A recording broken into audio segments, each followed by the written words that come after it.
And I know I have a good friend from back home, my man Mike from Westchester County. He's a huge Titans fan, without a doubt, in my mind, the biggest Titans fan in New York. But I'm gonna have to ride with the Tennessee Titans, man. Remember the Titans. Don't ever forget the Titans. Remember the Titans, brother.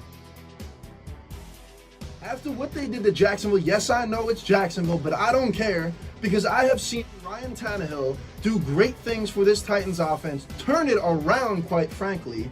Looking at how he completely earned the starting spot, the trade boded to be great for them, and he's balling out right now. He's showing the Titans that he is their guy, and he's making big plays with his arms as well as his legs. He had like 40 yards on the ground and 2 TDs in that win against the Titans. If you put it in perspective, he's the #1 ranked fantasy quarterback for points, which doesn't mean much for the league. He's been stellar this year, and then like you said, Lil, you have that man, Derrick Henry, a beast among men, behind one of the better lines in the league. Henry, 2 touchdowns, 157 yards for this Titans offense. Biggest game coming up for them, like you said, is the Colts. Both these teams 6-5. Both these teams in the AFC South. This is single-handedly, for their playoff sake, the biggest game of the season. And even though the Colts, led by Frank Reich, one of the best coaches in the league, have one of the better run defenses, I think that because Tannehill is way better than Mariota throwing the football, this completely opens up the offense for the Titans. I think this is a tough game to the end because they are in Indianapolis.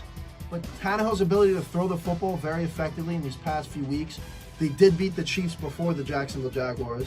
I think that, the Titans do it. I think they run the table. I think, like you said, they have a good shot against the Bucs and the Panthers. The Saints, for me, is the biggest thing. If they can beat the Saints, I think they're destined to make the playoffs, but that's easier said than done. And, man, it's just Tannehill for me. 896 yards with 6 touchdowns and just 2 interceptions against the entire AFC thus far. That's only against the AFC, so he's doing big things. I do think the Texans are a fluke overall. You don't have Deshaun Watson, they're nothing.